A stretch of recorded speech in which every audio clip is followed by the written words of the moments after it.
Acidentes de trânsito, motoristas sem habilitação, acidentes que acontecem todo dia em São Borja, no Rio Grande do Sul e no Brasil inteiro, acidentes gravíssimos, inclusive com morte. Nós hoje vamos falar do trânsito aqui na cidade de São Borja, na região da fronteira oeste. E para falar sobre isso, nós convidamos um especialista em trânsito, o sargento da Brigada Militar Ayrton Rocha, que também é observador certificado pelo Observatório Nacional de Segurança Viária.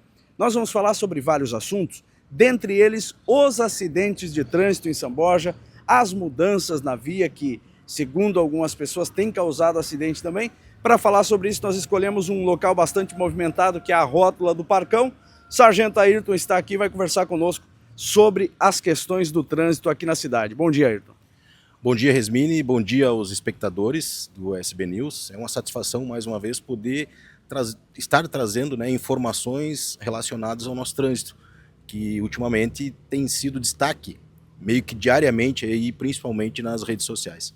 Sargento Ayrton, alguns acidentes chamam a atenção. Por exemplo, pessoa que passou no sinal vermelho, que não parou na placa de pare. São falhas humanas em quase todos eles.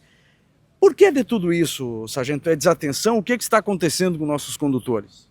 Resmini, como bem até eu trouxe aqui o nosso Código de Trânsito, que é a nossa legislação máxima, que dita as regras do trânsito no Brasil, que inclusive a semana passada, dia 22 de janeiro, completou 27 anos de vigência.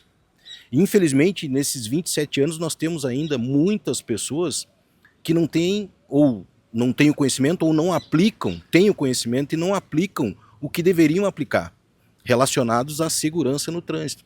E muitas vezes cometem infrações de trânsito que acabam ocasionando sinistros.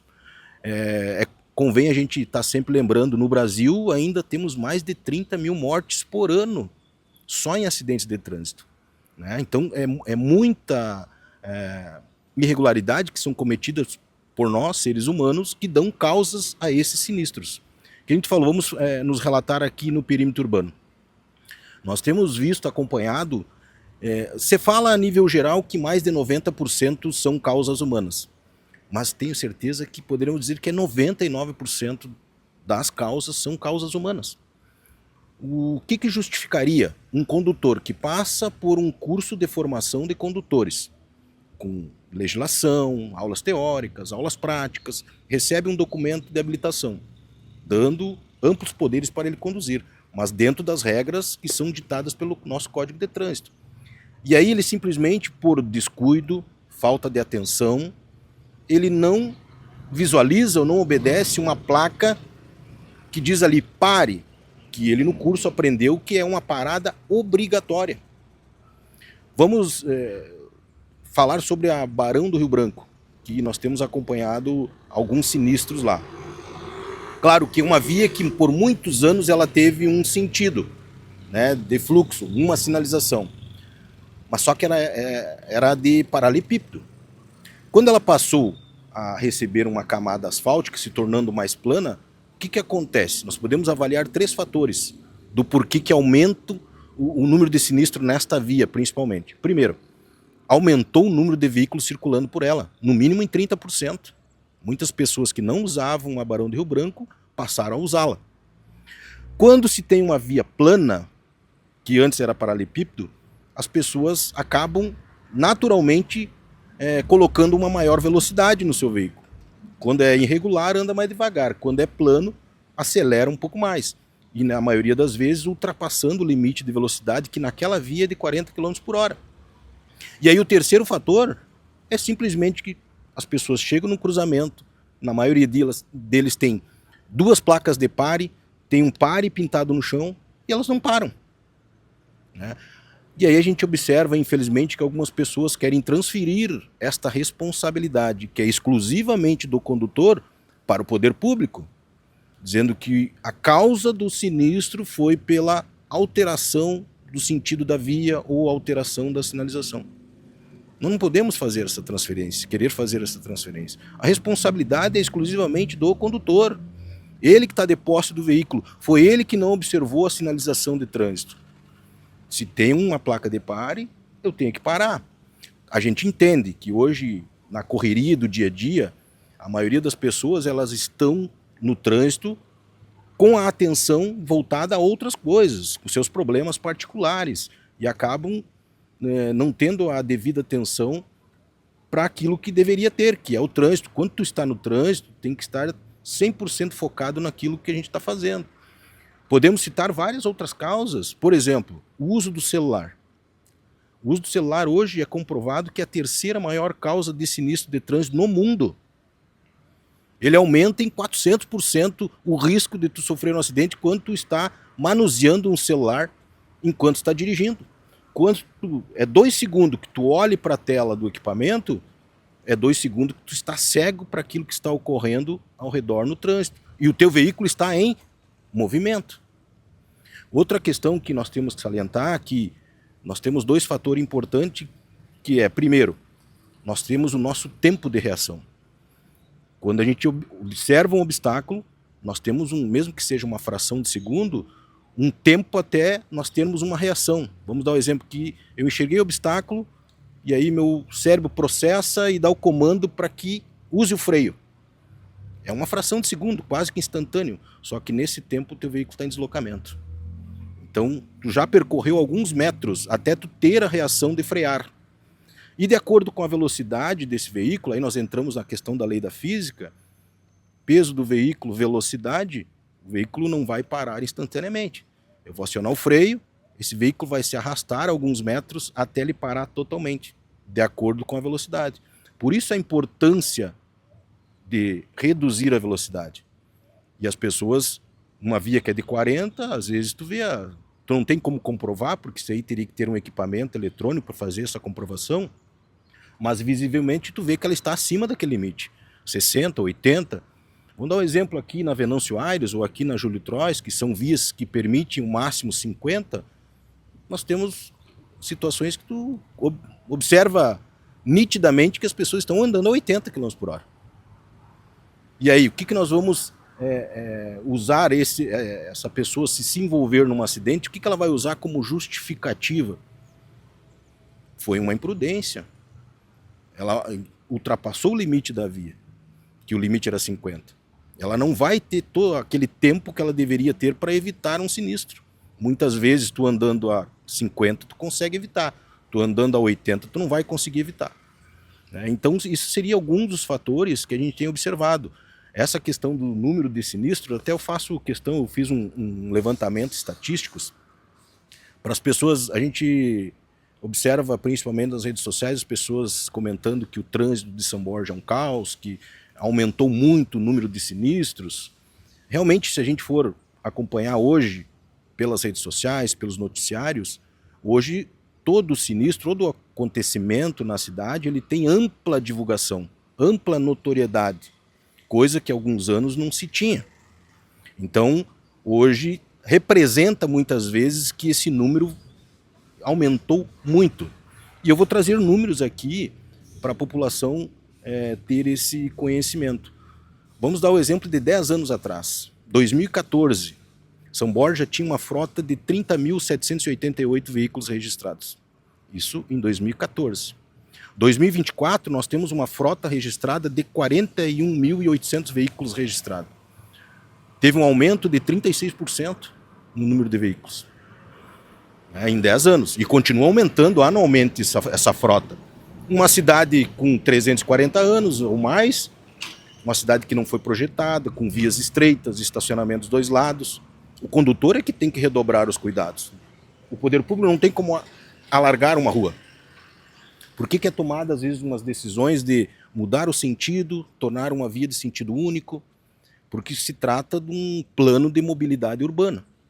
Você não vai trancar o trânsito. Então é uma tendência, isso não estou falando só de São Borja, mas na maioria das cidades, principalmente que aumenta muito o número de veículos circulando, achar alternativas para que o trânsito flua. Uma delas é tornar as vias pavimentadas e de sentido único, que as pessoas, consequentemente, elas vão optar em andar por aquela via. Vou dar um exemplo claro que aconteceu há alguns anos. Serafim Vargas, que era paralelepípedo, do Nacional lá, da Praça da Lagoa até a Borges do Canto. Poucas pessoas usavam. Quando ela passou a ser pavimentada no sentido único, aumentou mais de 50% o número de veículos circulando por ela. E logo no início, isso que ela foi bem sinalizada, foi amplamente divulgada. Eu lembro que nessa época eu estava no departamento de trânsito, ocorreram sim um aumento no número de sinistros naqueles cruzamentos, mas não por falta de sinalização, por falta de atenção do condutor. Agora nós estamos enfrentando essa situação com a Barão do Rio Branco, que se tornou uma alternativa de entrada para a cidade, porque ela corta a cidade de leste a oeste, lá da entrada até o centro, né? Está muito bem pavimentada e muito bem sinalizada. Mas infelizmente aí nós temos nos deparado com algumas situações em alguns cruzamentos. Então é o que o poder público, o órgão gestor de qualquer município, ele tem que fazer, buscar a alternativa de diminuir o fluxo em determinadas vias, né? Para ter mais fluidez. Aconteceu aqui na Bento Martins, muitos condutores deixaram de usar a General Marques, esta aqui, para usar a Bento Martins, que é uma alternativa muito boa para se deslocar, e a Serafim Vargas desafogou o trânsito da Cândido Falcão, muitas pessoas começaram a usar a Serafim Vargas. É uma tendência que se cria em muitos binários, né? Ou seja, uma via vai num sentido e a outra lateral venha no outro sentido, para diminuir o fluxo de veículos, né, e ter uma maior segurança. Então, por isso, eu acredito que tenha sido um dos motivos em que o poder público optou por fazer a alteração na Barão do Rio Branco. E lembrando, eu sei que São Borja é uma das cidades que tem um Conselho Municipal de Trânsito, onde participam não só as pessoas da prefeitura, mas eu sei que tem os órgãos de segurança estão representados nesse conselho, pessoas da comunidade, associação de motoristas, associação comercial, né? São muitos membros que fazem parte do conselho e que todas essas possíveis mudanças passam por uma reunião do conselho, é debatido. O departamento faz um estudo técnico e apresenta, né? E aí depende de ser aprovado ou não pelo conselho. Então, não é uma coisa assim que essas decisões que envolvam mudanças no trânsito são tomadas aleatoriamente. Todas elas passam por um estudo, né? E comparando aqui, falando em números, 2023 para 2024, sim, houve um pequeno aumento aí de 26% no número de sinistros, 2023 para 2024. E é explicável, né? Não justificável, mas explicável porque uma das vias, que é a Barão do Rio Branco, sim, teve um aumento de sinistro naquela via, em virtude da mudança, mas não em virtude da falta de sinalização, em virtude que houve a mudança e as pessoas circulam sem atenção e cuidado, sem observar a sinalização de trânsito que está muito bem postada lá naquelas vias. Eu falo sempre nos 3 pilares básicos para a segurança no trânsito. O primeiro é a questão da infraestrutura, condições das vias e também da sinalização. O segundo é a educação, que são essas campanhas educativas, palestras, né, comparecimento nas escolas. E aí vem o terceiro pilar. Esse segundo pilar da educação é algo que a gente vê um resultado às vezes a médio e longo prazo. Mas o terceiro pilar, que é o esforço legal, que entra a fiscalização e o policiamento. Esse sim é algo que dá resultado imediato. Infelizmente, muitas pessoas elas só deixam de cometer infrações ou moderam seus comportamentos no trânsito quando são fiscalizadas ou quando são penalizadas, através da multa, quando sentem no bolso, ou quando recebem uma pontuação no seu prontuário de habilitação. Então, é o terceiro quesito, né, nessa questão da segurança viária, que deve ser usado constantemente para ver se a gente consegue diminuir o número de sinistros, que não é tudo aquilo que muitas vezes aparenta. Nós temos exemplo de municípios com uma população bem menor, com um número de veículos bem menor, que tem um número maior de sinistros, né? São Borja não está como deveria, né? Por isso que a gente vai intensificar cada vez mais essas campanhas e agradeço mais uma vez o espaço que tu proporciona. A gente sabe que a tua página aí tem uma ampla divulgação, um amplo alcance, não só em São Borja, no estado inteiro, até mesmo no Brasil inteiro, podemos dizer assim, através das redes sociais. a gente quer isso, é que mais pessoas tenham acesso a essa informação e que sejam multiplicadores desse conhecimento. Até mesmo já deixo aqui um convite para a comunidade que queira acompanhar. Estou criando uma página nas redes sociais, Instagram e Facebook, né, que a gente sabe que é uma das ferramentas que, se bem usada, ela tem uma ampla divulgação. Toda semana tem conteúdo, informações relacionadas ao trânsito e buscando essa conscientização. Então, se quiser ter acesso a essas informações, procura lá, coloca meu nome, Ayrton Rocha Alves, que vai achar lá, né, e vai ter, com certeza, quem tem interesse, muita informação. Obrigado, Sargento Ayrton, parabéns pelo trabalho e sucesso. Eu que agradeço mais uma vez, Resmini, pela oportunidade, me coloco à disposição da sociedade de São Borja e principalmente também, eu digo assim, ó, quanto mais a gente puder divulgar essas informações, melhor. Se alguma empresa, eu quero, não importa se tem 5, se tem 10, se tem 50 funcionários, quero que alguém venha aqui conversar sobre trânsito, me coloco à disposição. A escola, diretores, vamos falar com o adolescente, precisa receber informações sobre trânsito também, né? Então, estou sempre à disposição e agradeço mais uma vez a oportunidade. Muito bem, tá aí o sargento da Brigada Militar e observador certificado pelo Observatório Nacional de Segurança Viária, o Ayrton Rocha, falando sobre assuntos importantíssimos. Você que assistiu até agora, muito obrigado. Não esqueça de compartilhar, manda para o amigo, manda para a família. Vamos espalhar por aí, porque informação nunca é demais.